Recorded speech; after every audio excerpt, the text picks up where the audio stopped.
Welcome to the She Births podcast, a place for conversations to help you create a beautiful birth and grow gently through the powerful time of motherhood, or as we call it now, matrescence.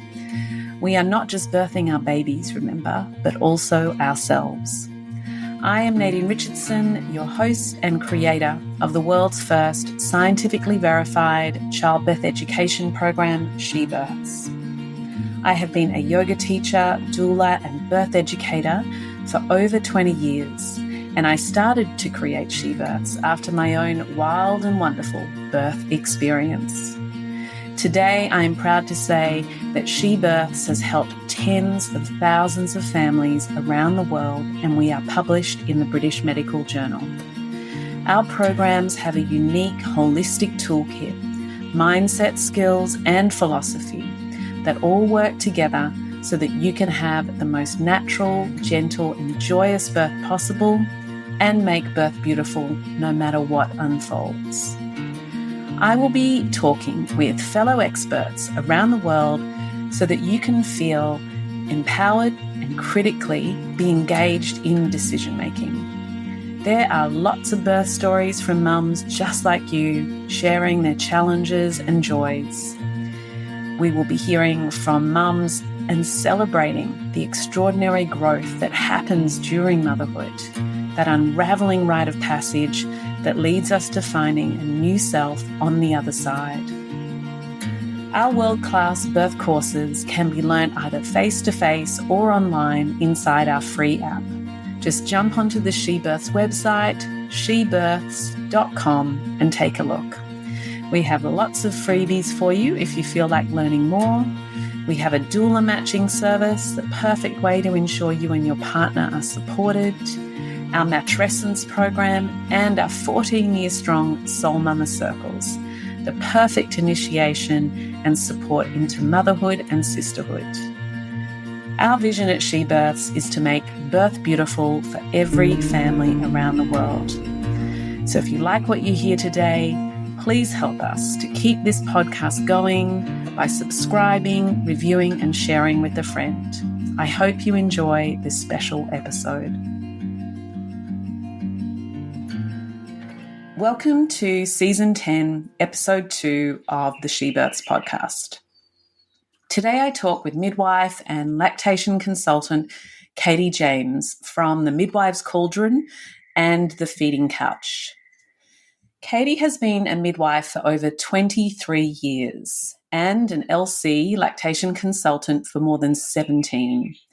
She teaches midwives, doctors, doulas, as well as thousands of pregnant women and parents around the world.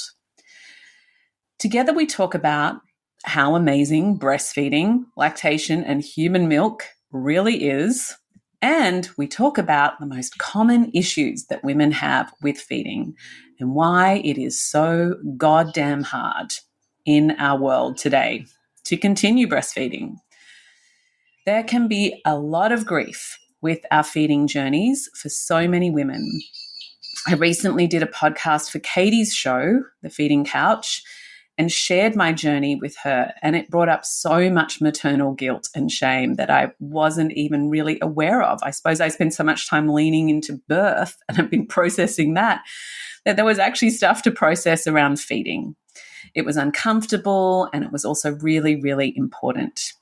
I really love what Katie is doing at the Feeding Couch by sharing these feeding stories, just like we do at She Births with our birth stories. So if you have finished your journey or you're about to begin your feeding journey, I'm sure that you are going to experience at least one of the issues we discuss. I promise you that this podcast will help you to be informed and engaged and empowered.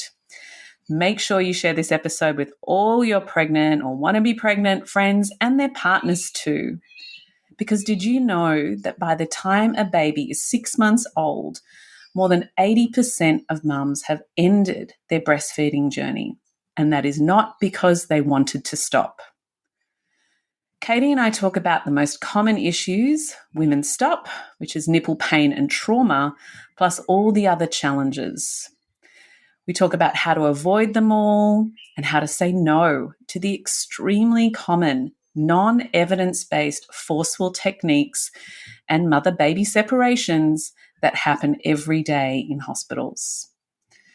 We discuss the cultural forces and interruptions to feeding, low milk supply, tongue ties and lip ties, cracked nipples, how to use nipple shields, the importance of skin-to-skin contact and proper support in those first few hours and those first few days, and rituals for a gentler, more loving approach to weaning our babies. I really hope wherever you are on the journey with feeding that this podcast helps to alleviate any maternal guilt and shame, and it allows you to celebrate how amazing we all are in whatever capacity, in whatever way we are able to do what we do. The body and love and our relationship with our babies is a powerful and beautiful thing. So please share this with a friend, review and subscribe to the podcast, as it really helps us to deliver more to more families. And you can find Katie James at her website, katiejames.site, and on Instagram at 3 different locations. She's a busy lady. Katie James Lactation, the Midwives Cauldron, and the Feeding Couch podcast. I hope you enjoy this episode. Hello, Katie James. Welcome to the She Births Show podcast. Oh, Nadine, it's such a pleasure to be with you today. Thank you. It's so exciting. You're all the way over in Geneva, Switzerland, and we're in the bush at the back of Mullumbimby. And I'm so glad. Thanks for getting up and starting early for us. That's all right. It's almost summer, so it's not too bad. It's the winter that kills me getting up early. I know. How did you end up over there, by the way? You're an English girl, right? I am English, and then I kind of found my way in Australia for 11 years, and then I wanted to come back to Europe and the green of Switzerland and the mountains and the lakes called me in, and beautiful. I managed to get my way here. Wonderful. So good. And, you are a midwife of over 20 plus years, and you're a lactation consultant as well. And that's what I really wanted to lean into today. Was there's so many great things that you and Rachel Reed talk about on the Midwives Cauldron. We recommend all of our families tune into your podcast and look at both your websites and programs. But I really wanted to lean in today to breastfeeding and your speciality, because I love what you do at the Feeding Couch. I think it's really cool. It does feel very warm and homely and nurturing and safe, the way you've done it. It's really lovely. Oh, that's so lovely. Thank you. That's such great feedback, because obviously it's a new project, this podcast of trying to get feeding stories, just feeding stories. It's not an agenda that it's breastfeeding stories. Most stories contain a mix of everything. And I think that's what we haven't really highlighted so much in the podcasting space recently. There's a lot of birth stories, and yet so many women need this kind of village to get them through their feeding journey, and no feeding journey is the same. So that's my aim, is to try and, even if it's 1 or 5 women and families that go, oh my God, this is happening to us. Oh, right. They sought out this person, or they did this, and maybe they get through and come round and feel, confident and powerful in their decisions with what they're doing. Yeah, I think that's really beautiful, because if we had been raised in a village and birthing our children and feeding our children in a village, we would be exposed to so many different stories and experiences. Just as I talk about in She Births, is about we would have learnt about birth through being in the red tent, and that would have shown you how different labours can be and all the different strategies and the use of hands and what people can do and the empowerment that's there. And it's the exact same for feeding. So I'm right with you. I think it's amazing getting feeding stories out there. Perfect. Yeah. Well, we're on the way with it. So I'm really glad that you highlighted it as well. That helps. Thank you. Yeah, it's beautiful, because by the time a baby is 6 months old, more than 80% of mums have ended their breastfeeding journey not because they wanted to. And for Exactly. that's like, it's so shocking and so sad, because for a lot of women, a quote that I saw somewhere said, it starts tough and it just gets tougher. And I'm like, oh my God, that's it's just, heartbreaking. and if you take the stats just from Australia, 96% of women during their pregnancy say they want to breastfeed. So that's nearly every single woman says they want to breastfeed. And we see the tail off rapidly in that first 4 weeks. And the reasons given for that in the first 4 weeks, or the top pole positions, are sore nipples or trauma to the nipples and low milk supply. And, this shouldn't be happening. We may go through those, but we should be able to support people to come out the other side as a complete family. So we're giving support to the mother, to the partner, maybe to the grandparents. We're educating our midwives and our doulas and anyone working in this space so that they can actually say, okay, I know what's going on here. I've got the tools up my sleeve to provide the information to this family so that they can go forwards and get things back on track. Yeah. And yet we continue, like, this problem, or these two problems, have been the biggest causes of stopping breastfeeding for decades. Wow. So we're not doing something right. Yeah, I just want to point out as well, for parents that are listening, breastfeeding is similar to birth, even though I just said to Katie, I think boobs are more complicated than vaginas. We both agreed.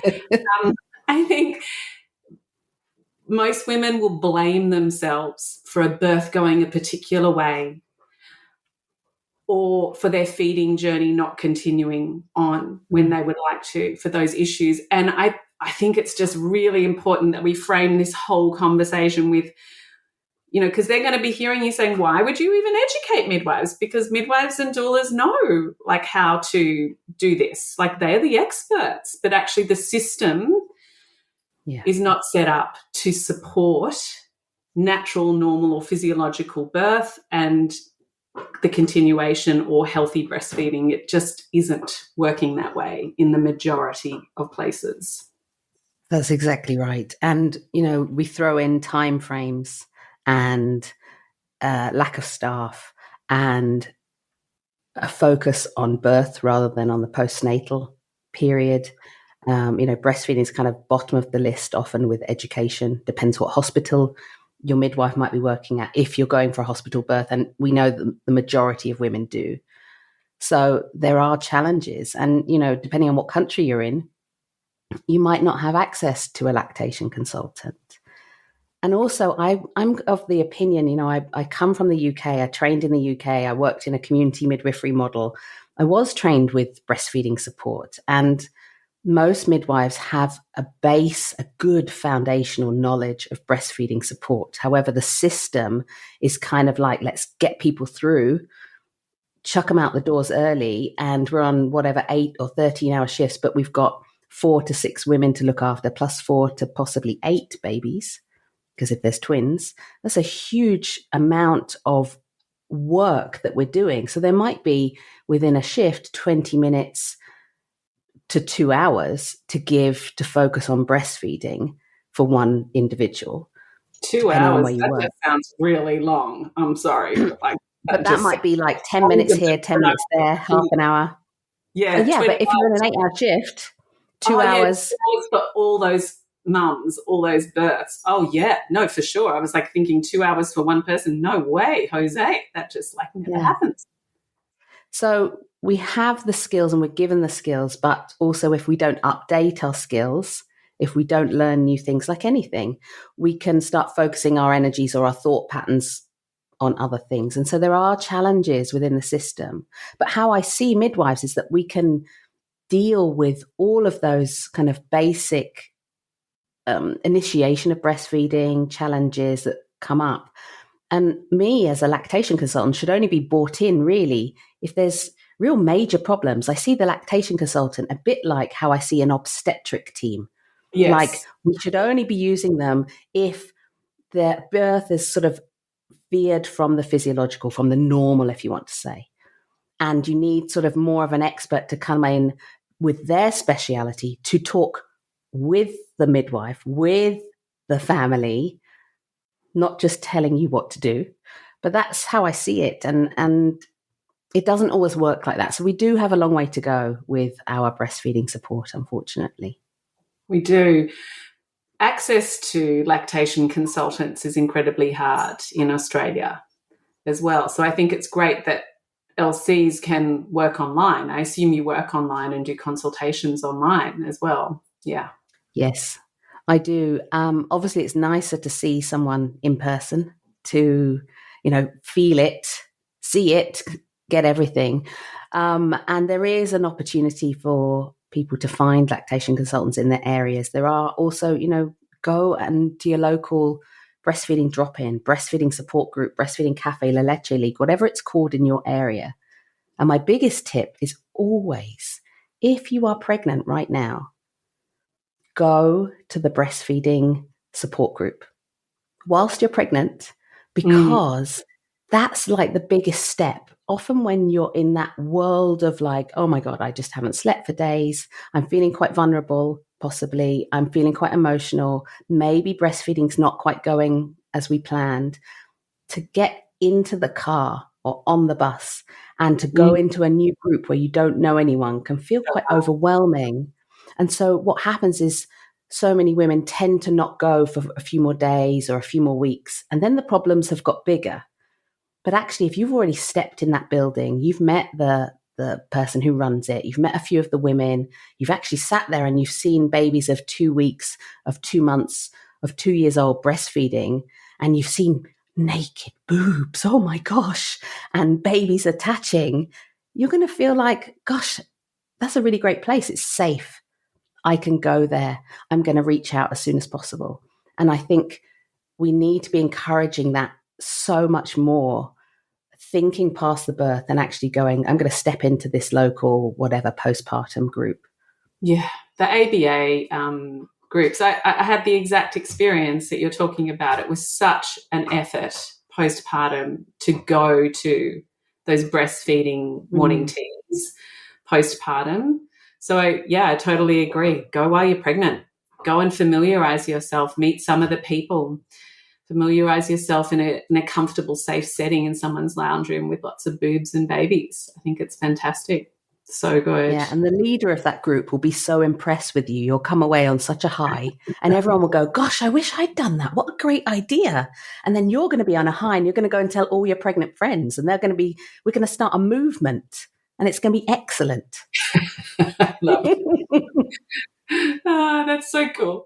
So, nipple pain. What are you seeing? Should we lean into what do you see as the biggest issues or challenges for women? Sure.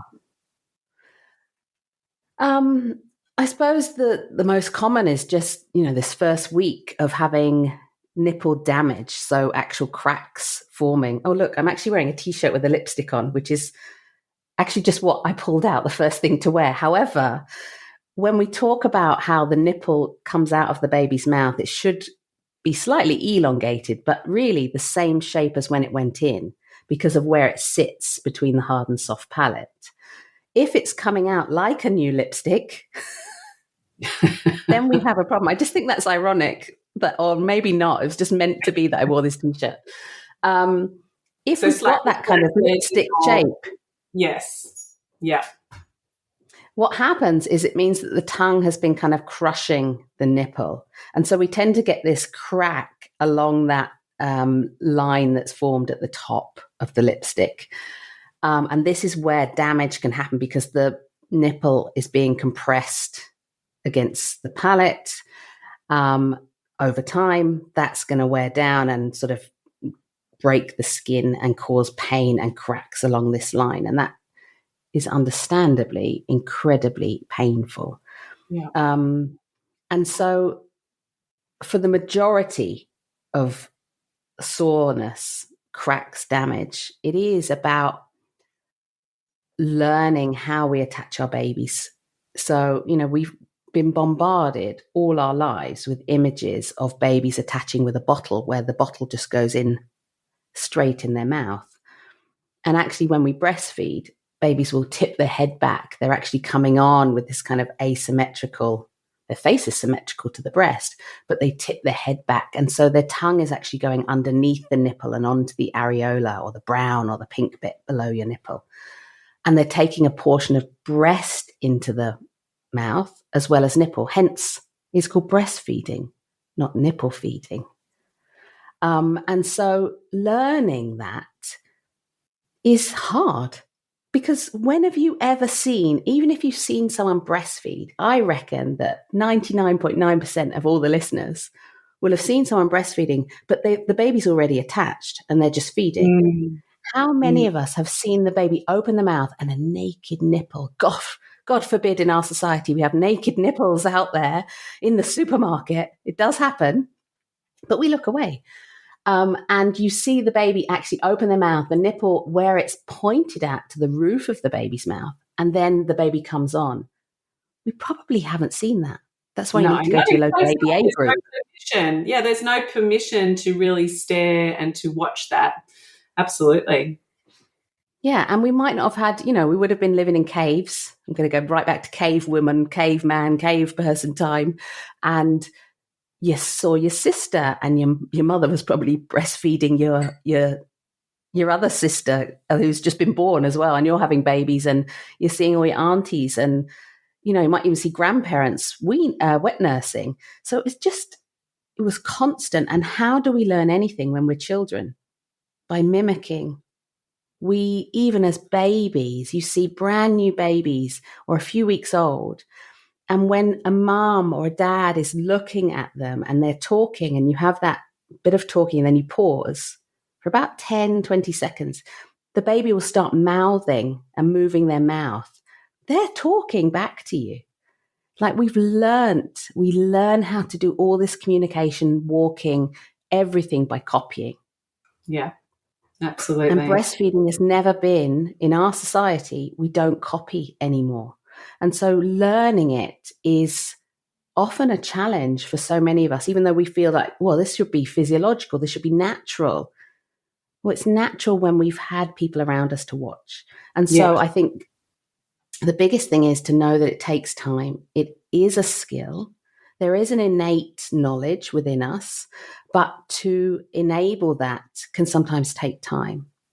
The greatest tip, really, for all breastfeeding challenges is for mum and baby to recline and relax and be in skin-to-skin contact for as long as possible, particularly that first day, and just try to reduce separation as much as possible. Yeah. Wouldn't that just be nice if that just happened? And we didn't have to kind of advocate and defend it. Yeah. And now for a quick break. It is so normal during pregnancy to experience those niggling worries and doubts and those fears about what is coming. I have supported thousands of women bringing their babies into the world, and I have observed so many feel a deep sense of guilt. A quiet kind of disconnection from our babies and from the joy of growing new life. And this fear goes along with it that we're just not doing enough. Does this sound like you? Go to shebirths.com/calm to download a short 7-minute meditation that will help you feel calm and connected. Even when you're at work or traveling, even when you wake up in the middle of the night, this meditation is perfectly designed to help you come back to yourself. That's shebirths.com/calm to download a little connection for yourself and for your baby. So with cracked nipples, obviously there's unique, I suppose, individual scenarios, and everyone has to be supported uniquely in that way.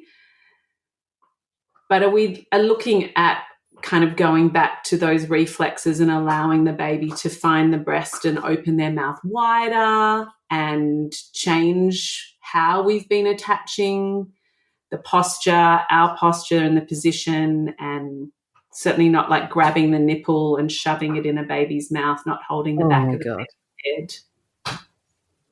Yeah.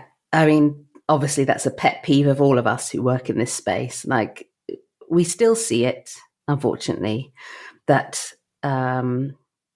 someone has grabbed a woman's breast, and like you say, grab the baby's head and push them on the breast. No, why would we even need that? We're humans. We're designed to come out of our mums, be placed on the chest. We can do the breast crawl, which you've probably talked about lots in this podcast anyway. We have these reflexes. The reason why babies have them is so that they're designed to kind of bob and find the breast and use all of their body to crawl up, move, support themselves. They've got great neck control. We're talking about healthy, mostly term infants, but even with preterm infants, we see them bobbing down to the breast and having this control when we hold them in skin-to-skin contact. So wrapping them up kind of stops these natural reflexes from coming on. We want babies to smell mom and use all of their senses to find the breast. And the greatest way to do that is to allow nature to happen. There are many different types of positions that we can hold babies. And for me, there are general principles. However, we've all got different shaped bodies, different shaped breasts, different babies, different ages. And so it's about finding out what works for both in this kind of couple, in this dyad, this mum and baby, how it works, how best to support them. But for me, the initial would always be this kind of, we go with what we started at from birth, which is this kind of biological nurturing or reclined, laid back feeding, and then allowing the baby to find the breast, supporting the mum through words of, where do you feel comfortable supporting the baby? And nearly every single mum's going to support the baby behind the shoulders and their bum. And then this baby's just going to end up in this beautiful kind of, what's this, angled position. So much easier when I've got a doll or a baby to demonstrate with than just my hands. But sometimes there is a need, and sometimes it doesn't work. And sometimes we try other positions. We might try just holding that baby in that kind of classic cradle position that we've seen. We might try holding the baby underarm or in a koala position, or we might even try attaching babies when a mum is standing up and moving because for some reason that baby needs more distraction. We might have to wrap some babies if they've got tonal issues. So they might have high tone where they're really quite tight. They might have low tone for whatever reason. They might have come out and they've had a forceps birth, or they've got lots of molding. So the bones in the skull are designed to move around, but sometimes we can be a bit asymmetrical. And so that might take time of how we position best, or they might be a bit sore on one side. So they'll feed really well on the left, but they don't like the right. And so we have to kind of, let's trick them. And then we put them in a position on the other side that makes them feel like they're on the left. So for me, it's about that we've got all of these potentials. We have a breast that's kind of round, so we can actually put babies in nearly every position, but it's about being kind, giving that information to the women we're working with, watching her, how she's reacting, how she feels. Does it feel right? Is she comfortable? Also watching the baby. Are they comfortable? Are they squirming? Are they pulling off? What's going on? Could we make this more comfortable? Could we just move that bum down a bit? And then you see both of them relax, and then things get going. And so there isn't one specific. There are the fundamentals we need to know in order to get the nipple in the right place to make sure it doesn't hurt. But then fine-tuning is what happens, and that's an individual thing. And so I might come, or you might come and see me, for example, or anybody, and we say, why don't we try this position today?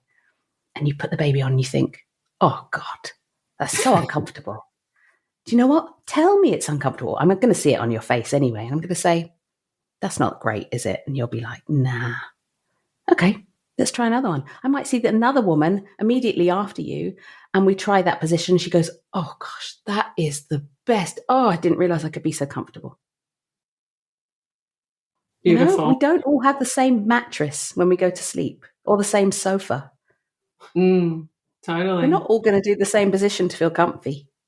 Yeah.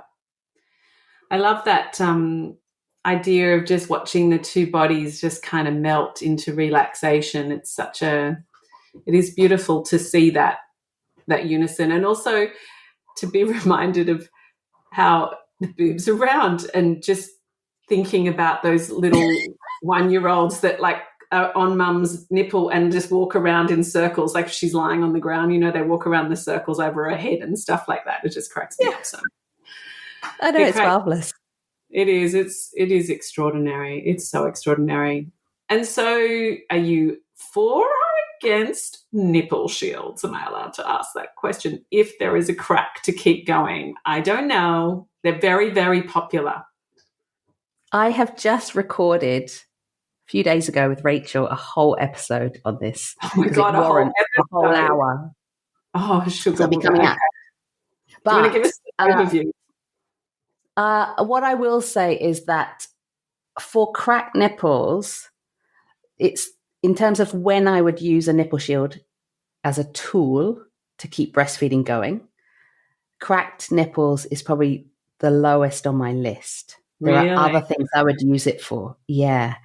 However, I always ask the question to anybody I'm training. So if it's midwives or my peers or doulas or doctors, neonatal nurses, if you've got someone who is at that point where things are so bad and really they've come to you, or they're at the point where they go, if you don't fix this, I'm bottle feeding. I'm going to use formula. I can't do anymore.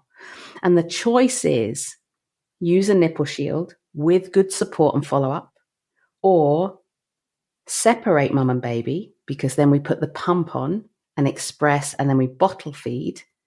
And potentially then we've got a problem putting the baby back on the breast. Yeah. It's a no-brainer. I want to keep mum and baby together. So what I don't agree with is using them too soon, willy-nilly, without good support for why there's a crack in the first place. Because if we don't address why, then what happens is we might use the nipple shield, the crack heals, she takes the nipple shield off, she starts breastfeeding again, she ends up with the same problem. And that's what we see. And then we see women stopping breastfeeding. And also, we never give a nipple shield and go, good luck with that, see ya. No, if we're using a nipple shield, it highlights there's an issue right now. It highlights I need to make sure that there's good support and follow up wherever that is, whatever that is, and whoever it's with. But it means I need to use a tool right now to keep breastfeeding going. And that's what tools are for. Pumps are like that. Sometimes we use formula milk like that. It's a tool. It's medicine at that moment when we don't have enough milk. It's feeding the baby. It's food and calories that we might need for a temporary period while we sort everything else out. So that's how I see these kind of interventions, as a way of helping us get to the end goal, which is breastfeeding. Beautiful. Well, people will go and tune in to the 1-hour conversation if they've got an issue as well, because it is a very common one. It's really common. And it's controversial. Yeah, but okay, well, there's lots of stuff, isn't it? It's just extremism at the moment. No, everything's controversial. That's why I decided to do an episode on it, because I just thought I'm going to put this out there. Let's see what comes back. Well, thanks for answering. The low milk supply is also a common phenomena that people talk about. I honestly, I'm not an LC or a breastfeeding counsellor, but I just wonder, and I'd love to hear your opinion on it. There's obviously complex and confluences of issues that come into each person's experience, but I just feel there's a real problem with not letting mums and babies be together, having that skin on skin for the first few days, first few weeks. And we really encourage and educate our families around that evidence of letting them actually do some of that bobbing in those weeks thereafter as well, if they want to, and some of that breast calling, and as to feed as much as they want as well is often not the sort of paradigm or suggestions within hospital systems as well. So can you just give us your little take on low milk supply? Yeah, I think you're right in terms of, like I said, and you as well, everything starts with what we should be doing as humans. So if we take apes and monkeys and primates, they don't make nests for their babies. They don't plonk them down in a nest.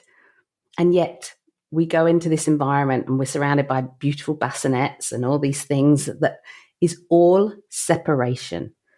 And really, when we don't separate mums and babies, the physiological processes are allowed to take part, the hormonal exchanges, the natural instincts of understanding, oh, my baby's actually hungry.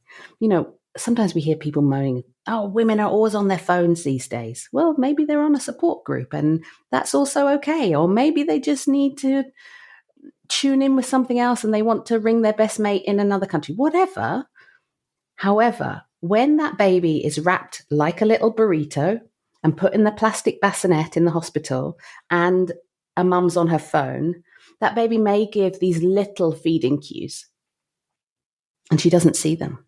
When that baby's in skin to skin all day long for the first few days or weeks, whatever that mum's doing, every tiny movement, she's going to bring her face back down to her baby. She's going to notice, she's going to pay attention, she's going to completely zone in on her baby. And she's going to notice this baby's hungry. The other thing that happens is basically, I've always said, we cut this umbilical cord, but there is an invisible umbilical cord that I think continues for life, to be honest. Yeah, totally.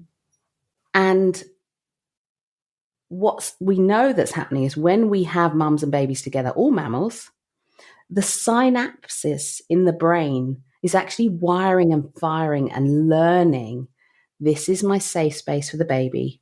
And for the mom, this is my transformation into being a mother and what the body processes and the psychological and the spiritual processes are meant to do.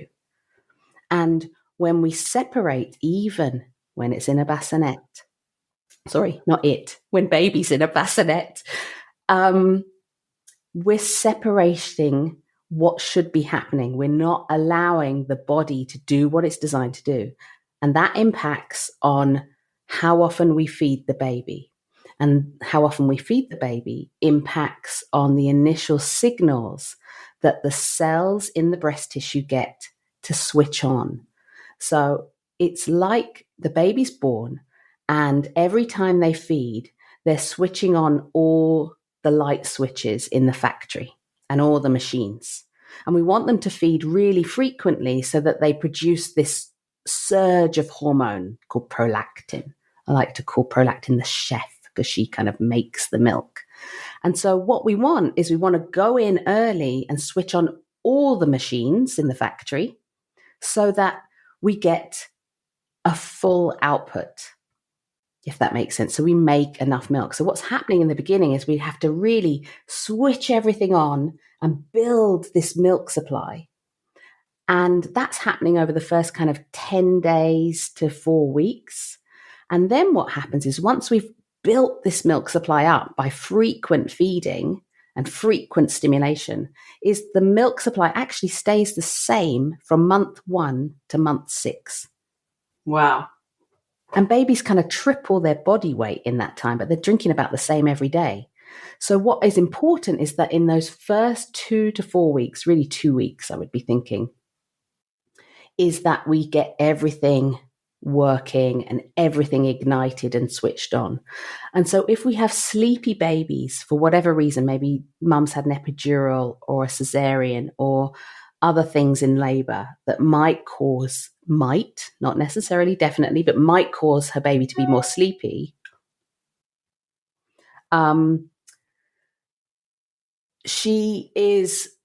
we then need to be, us as midwives or doulas or support people need to be thinking, because the mum might not be able to comprehend this right then because you're really tired. So that's why we need like birth partner to be there to go, do you know what? I remember I was in Katie's class and she was talking about a minimum of 8 feeds in 24 hours, but the norm is kind of like, gosh, in the first few days, 12 to 15, like it's a lot of feeds. I think our baby's sleeping quite a bit. They're sleeping kind of 4 to 6 hours. We should probably check this out. Check that baby's okay. Is there any jaundice? Maybe call the midwife. Maybe go to the drop-in center. But maybe we need to stimulate your breasts a bit more, try and wake this baby up. And so even if new parents don't necessarily have the exact answers, they recognize early when there might be a bit of a problem right now.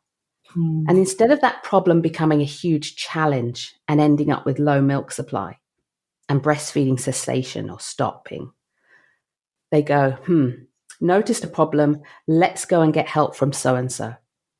And then all the tools and the plan and a feeding plan can be put in place, and we kind of nip it in the bud early to prevent low milk supply. Yeah. Does that make sense? Yeah, it makes so much sense. I love that. I love that idea of prolactin being the chef and getting all the lights and the factory and machines working. That's such a great analogy. And my next question was going to be, what do we do when there's sleepy babies and there's interventions and post-Caesar when we've got little bubbers that aren't as hungry? But yeah, you're really talking about these 2 to 4 weeks as well. Maybe we should jump into another really controversial one if you're up for it. Oh, do it. I to put it on my thing, but all the lip ties and the tongue ties, why are there so many?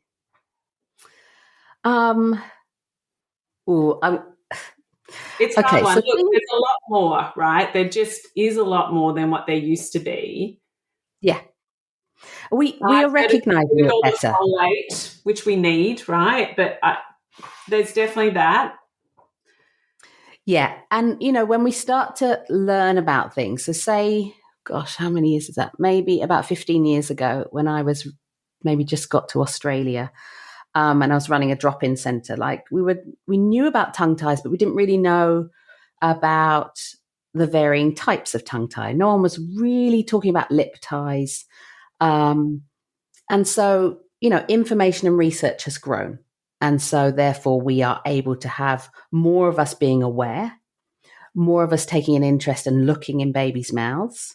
And we have more research to show different classifications, how to identify them. And so that helps. However, things can become popular in social media or there's a trend in terms of, and also algorithms. So if you're going down the rabbit hole of I've got really sore nipples and you haven't had maybe good support of good positioning and attachment, or maybe you have, you're probably going to end up down the rabbit hole of tongue ties.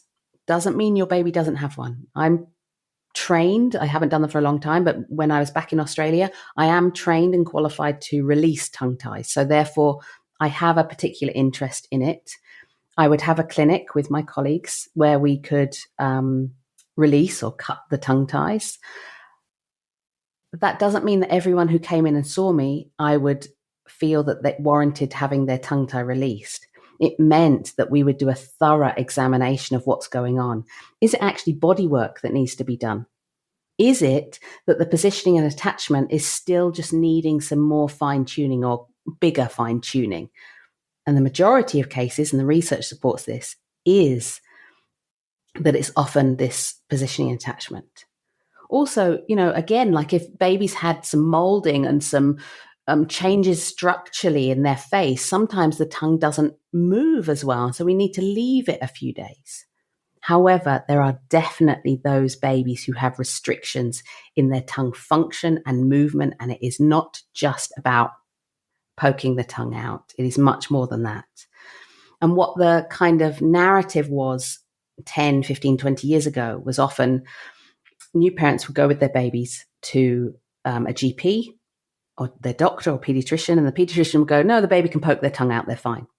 And actually, the baby could poke their tongue past their lip, but they couldn't move it from side to side. They couldn't really lift the tongue. And these babies did have a tongue tie and we were missing them.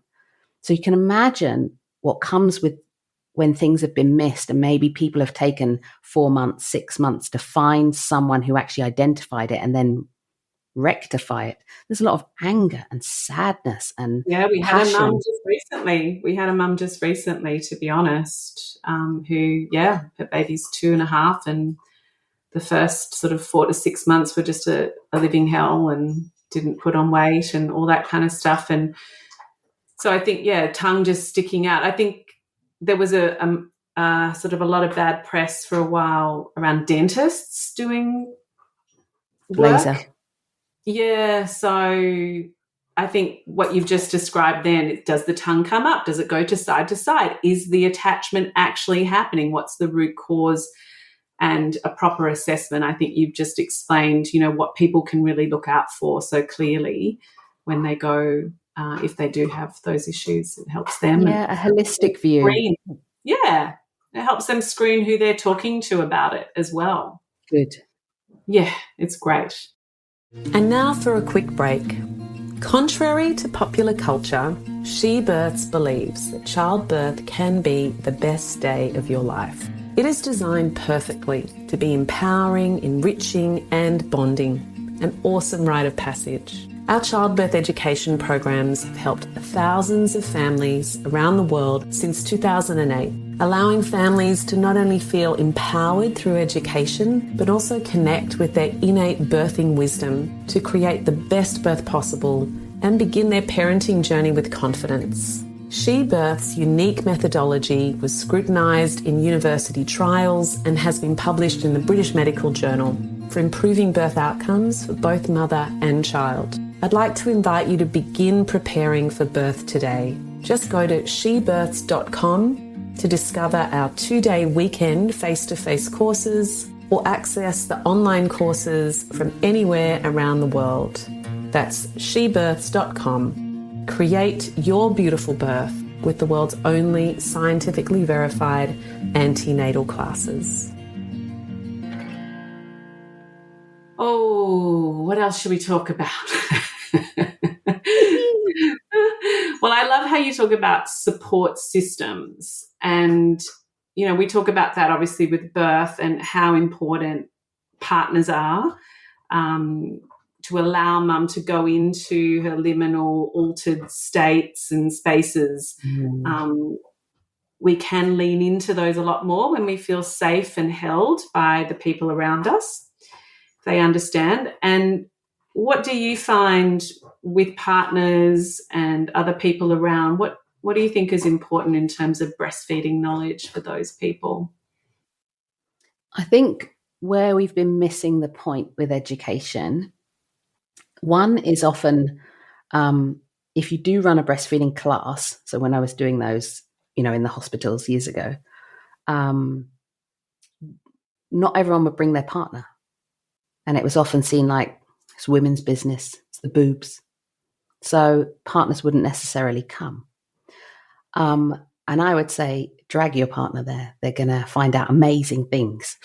And the other thing is that when you're in that postpartum space, you're designed to be like completely just loved up with your baby and not be thinking, me as a horrible midwife, I come in and go, how many wet nappies? How many poos? What colour were they? When did you last feed? How many feeds? Like all these numbers, ridiculous, really, because your brain is not designed to do maths. And your brain is basically designed to just look at this baby and go, oh, just love them. You're still kind of in that liminal space and not want to be disturbed. And so thinking patterns, very difficult, especially if things are not quite going according to plan and you're really not getting much sleep in those early days. So a support person or people around you who've also been educated is so important because, like we mentioned earlier, they might go, do you know what? I don't think this baby's actually feeding enough. And probably as the mum, you're like, oh, great, I'm just sleeping and eating and feeding my baby. And you don't notice. You're not looking at the clock. Well, hopefully you're not. Someone else can do that. If you need to use an app, if you need to, someone else can do it. Don't disturb this place. Yeah. And I think the partner is a really good person to start recognizing if things are going off track. Recognizing, do you know what? I think we should go to the clinic today.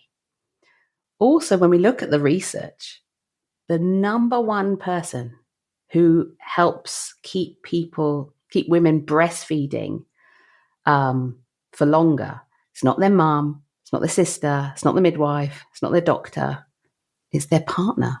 Really? So the impact of a supportive partner who's there in your life cannot be underestimated. And breastfeeding is not just 24 hours or 2 weeks or 2 months. Potentially it's for years if you want that.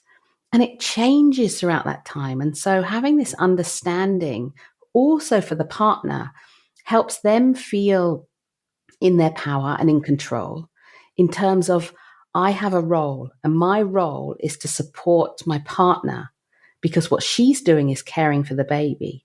I know that by making this nourishing food, by, holding her shoulders, by helping her feel relaxed in this meditation, or observing what's happening, or whatever it is, that also gives the partner this role. So we don't necessarily have this kind of, well, I've got nothing to do. Like, you breastfeed the baby the whole time, I'm not able to bond with the baby.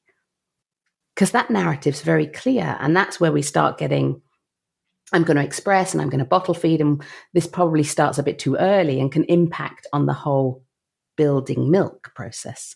Yeah. So I think we really need to bring up the role of the partner, and the education of both is super important. Yeah. And support of both. Yeah. Beautiful. Well, all three. Yeah. And everyone around. I mean, I think even, watching my friends breastfeed, I love helping them, support them in that process and make sure that that's the priority. Even if they want to have a good old chin wag and their baby's like sliding off their boob, I'm like, look at your boob, look at your boob, look at your boob. Don't look at me, look at the baby. And it's not just with first babies. Like, the classic that I see in my practice would be with baby number 3. And this mum comes in and sees me, and she's like, I've just breastfed the other 2 perfectly. I've had no problems whatsoever. What is going on? And we sit and we have a bit of a talk, and then I just say, show me how you put your baby on. And she's brought the kids with her. Maybe one's 4.5 and the other one's 2.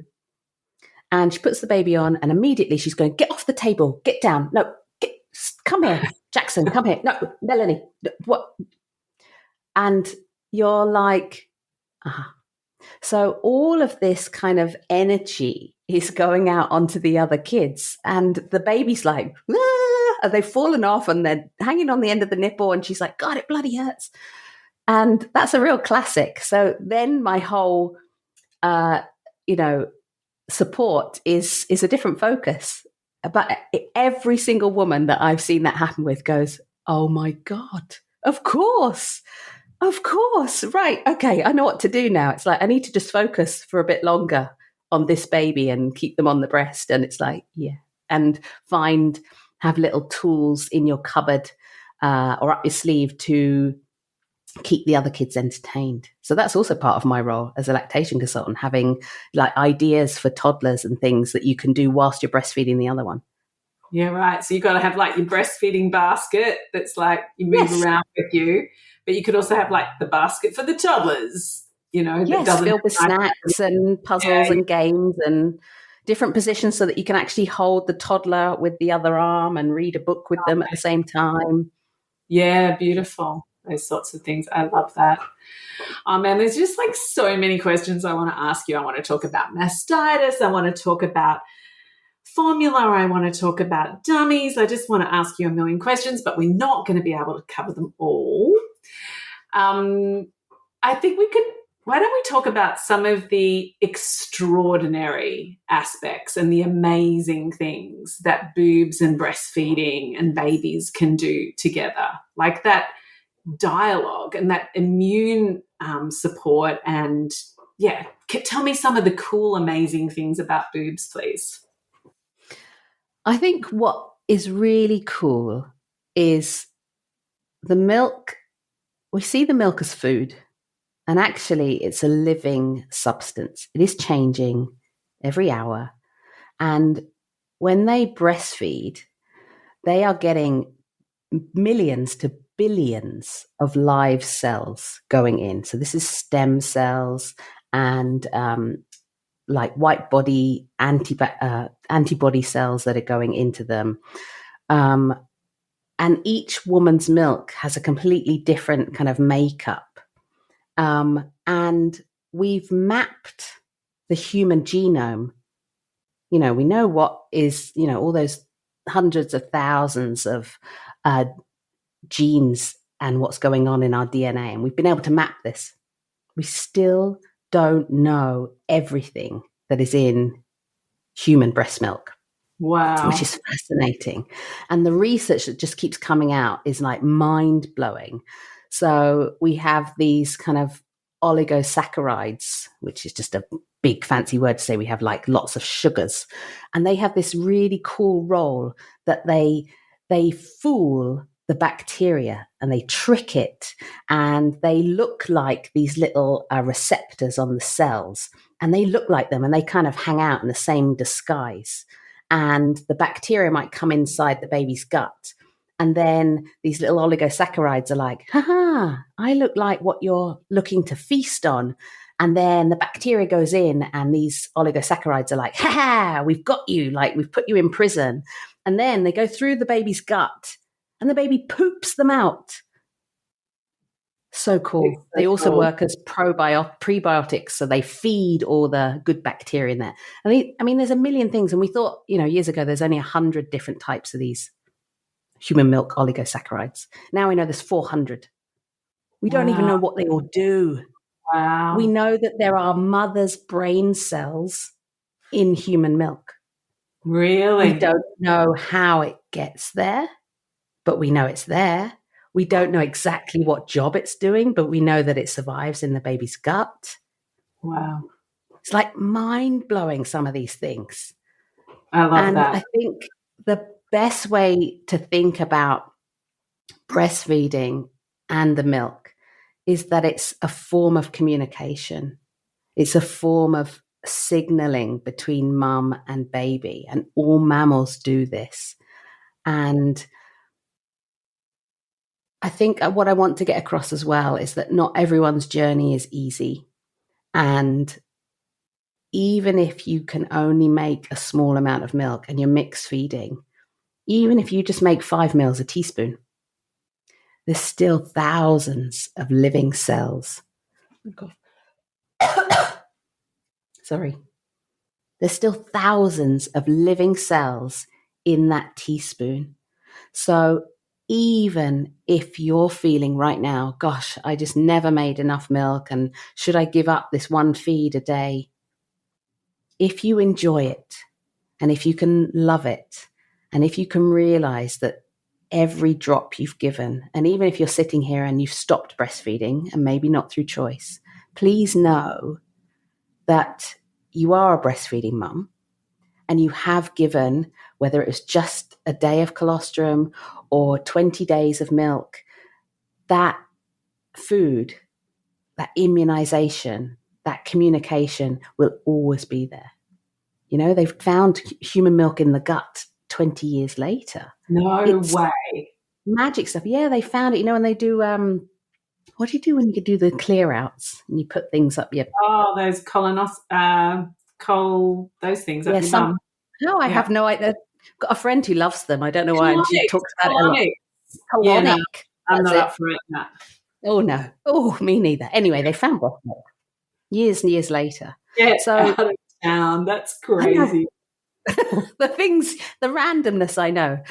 Yeah. So for me, I want anyone listening who's maybe not had the best experience or the experience they wanted, please know every drop has done an incredible thing for your baby and lives on in them.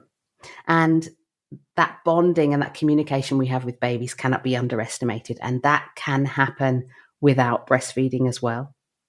And what I would say is, if breastfeeding isn't going to plan or you're bottle feeding, you don't have to stop the skin to skin contact. Also, once they're like 4 months and 5 months, get in the bath together or the shower, have the skin to skin contact, all of this communication and love and brain wiring of what I'm meant to do. I feel safe. I'm growing. I feel independent. You cannot spoil your baby with too much love. Doesn't exist. No, that's right. I love it. So beautiful. Got to write a book, darling. Yeah, I should. I think there's plenty out there. I've written courses. So if you want more of this and this kind of talking and me with boobs and all sorts of paraphernalia, you can come and watch my course. Get on the feeding couch with Katie. Yeah. I love it. Yeah, it made my nipples tingle. Just a lot of the way you're describing all that cuddling. And it does remind me of that sort of mild sort of grief and depression that happens when we end breastfeeding, that feeling of oxytocin, that depletion feeling. But yeah, that's also really challenging. I love, I suppose there's one other thing I would share that's kind of interesting to me, because I mean, I finished feeding 20 years ago. But what I'm noticing now in some of the communities of mums up here is that they're doing such beautiful rituals with their child around the completion of feeding. Yes. And I'm like, oh my God, mum regret. Did you do that? No. I wish I'd done that. And it's such a beautiful thing, and they create a ceremony around it and they talk about it, and there's like a play ceremony, like with toys or whatever it is, creating ritual. God, I wish I'd done that. I was so tired. I was like, don't touch me anymore.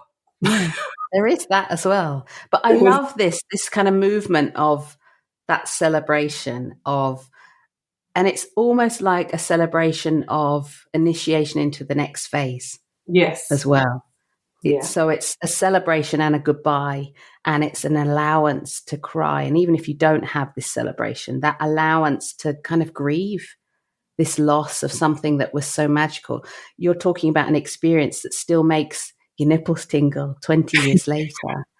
I have grandparents who say to me, either they've had a marvelous experience or they feel deeply sad still because of their experience. So when we don't talk about breastfeeding as much, or we don't give it the emphasis that we do as birth, that makes me sad, because I know how impactful this is for the rest of our lives as mothers. And I want women and the whole family to have this kind of positive experience if they, that they choose. That's not setting a time limit on anyone on, yes, there's World Health Organization recommendations and blah, blah, blah. But it's about the goal that this mother wanted to achieve. Yeah. Beautiful. And that her and her child feel is right, finding that diet and that dialogue and that communication as well. Well, it has been an absolute pleasure talking with you, Katie. Thank you so much for making the time to come and share your wisdom, your passion, your love for this work. And thank you for helping more feeding stories go out into the world. I think it's, we didn't actually share any anecdotes, but do you have that in your course? Do you share lots of stories, or are there other women that you meet? Yeah, I do. And I asked for women to send me images and videos that I don't share on my social media, but it's in the course. So there is real women, not just, stock image women of breastfeeding. And I share a lot of anecdotes when I talk normally. So, and I do a course for birth workers. Yeah, great. No, we've shared a lot of stories, but I suppose no specific like this and that. We've talked, I don't know. We've done a lot of talking, Thank you. Thank you so much for having me on. It's been such a joy. It's been so lovely to talk to you, and it's so important, the work that you're doing as well. So thank you. Thanks, darling. We'll see you soon. I'm Nadine Richardson, and you've been listening to the She Births podcast. If you've enjoyed today, please help us keep this podcast going by subscribing, reviewing, and sharing with a friend. Don't forget to check out our catalogue of previous pods and, of course, our unique programs and services.